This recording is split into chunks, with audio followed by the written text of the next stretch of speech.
Halo sahabat akuntansi semua, Assalamualaikum warahmatullahi wabarakatuh. Kali ini kita akan melanjutkan dari sesi video sebelumnya, yaitu yang berkaitan dengan alur transaksi perusahaan, yang mana kita akan menjelaskan mengenai pencatatan jurnal. Apa sih pencatatan jurnal itu? Pencatatan jurnal adalah suatu kegiatan yang dilakukan pertama kali setelah kita mengumpulkan bukti transaksi. Nanti jurnal ini tidak hanya digunakan dalam pencatatan pertama ini. Mungkin kalau jurnal pertama kali disebut dengan jurnal umum. Tapi nantinya itu ada yang namanya jurnal penyesuaian, jurnal transaksi yang lain yang mungkin akan kita bahas ketika kita menemui kasusnya nanti. Oke, yang kita bahas di sini adalah jurnal umum. Jurnal umum ini tujuannya apa sih? Ketika kita menemukan bukti transaksi, mungkin kita tidak bisa langsung memposting ke dalam buku besar.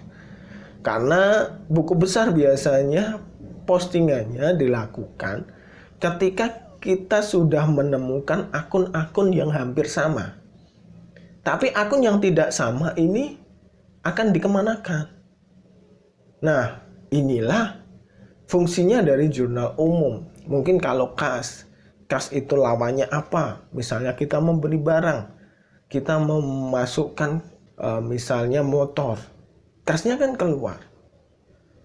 Nah terus yang masuk apa? Yang masuk adalah motor.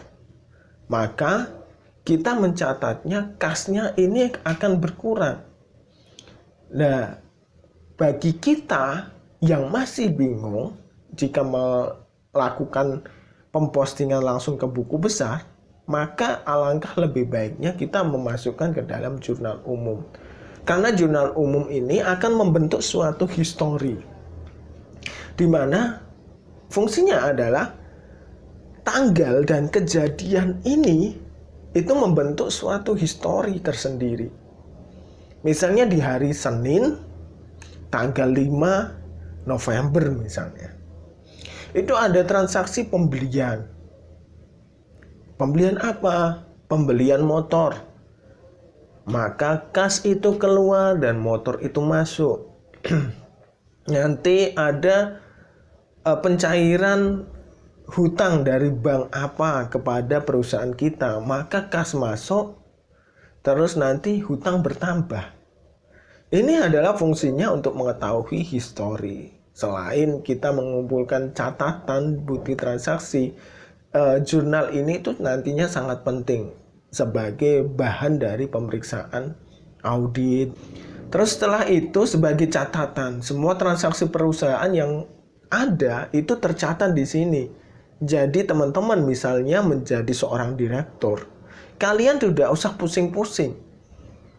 Apa sih yang keluar, apa sih yang masuk? Itu teman-teman tinggal mencari dari bukti transaksi ini yang berada di dalam jurnal, teman-teman cek.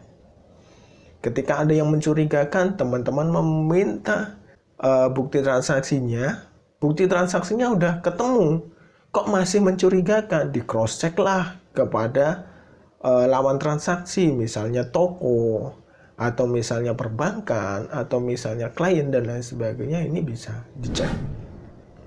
Terus yang berikutnya sebagai analisis pengelompokan debit dan kredit. Mungkin kalau kita memasukkan ke dalam buku besar langsung, kita memposting kan cukup mumet ya. Apakah ini di debit atau di kredit? Mungkin kalau yang sudah biasa mengerjakan, mungkin tidak memerlukan jurnal umum, karena dia sudah melakukan suatu kegiatan yang sifatnya continue, atau itu dan itu. Mungkin sudah dibuanglah jurnal umum. Tapi bagi orang yang awam, dan nanti jika ada transaksi yang akunnya itu baru atau berbeda, maka ini akan sangat penting. Terus yang berikutnya adalah instruksi sebagai alat acuan pencatatan di dalam buku besar. Yang berikutnya adalah informasi sebagai informasi kegiatan harian yang terjadi. Cukup jelas dipahami ya, bahwa kalian jika memasukkan data transaksi Yang pertama kali yang kalian butuhkan adalah jurnal umum. Bukan jurnal-jurnal yang lain, walaupun nanti ada jurnal untuk koreksi, nanti ada jurnal untuk penyesuaian dan lain sebagainya, tapi yang teman-teman butuhkan adalah jurnal umum. Misalnya nanti teman-teman ada kesalahan dalam pencatatan ke jurnal, teman-teman tidak bisa melakukan penghapusan atau di tip X atau di coret, itu tidak bisa. Nah, nanti teman-teman melakukan pembalikan.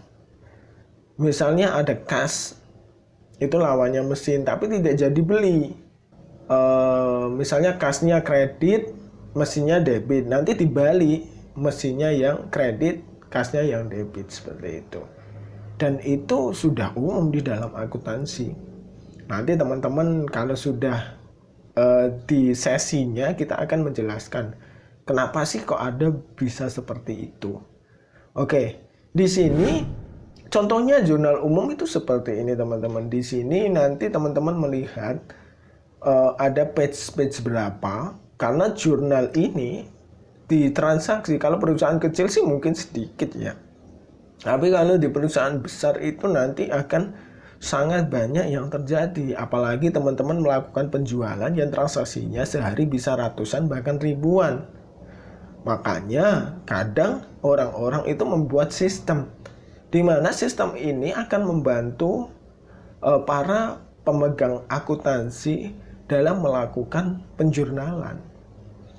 Dia sehari misalnya ada 1 juta transaksi. Apakah teman-teman akan nulis? Capek kan? Padahal di dalam perusahaan dituntut untuk melakukan penjualan yang lebih dari biasanya. Makanya jurnal umum ini sangat penting, di mana di situ ada tanggal, ada judul atau ada keterangan, terus ada nomor, terus ada referensi, ada debit, ada kredit, dan nomor dan referensi ini nantinya itu akan ada kegunaan tersendiri, bahwa referensi misalnya itu adalah diisi dari nama akun. Katakanlah kas itu nomor akunnya 1101 misalnya. Maka referensi itu dicatat 1101. Nanti setelah dicatat di jurnal umum, masuk ke dalam buku besar. Buku besar itu nanti catatannya juga referensinya adalah 1101.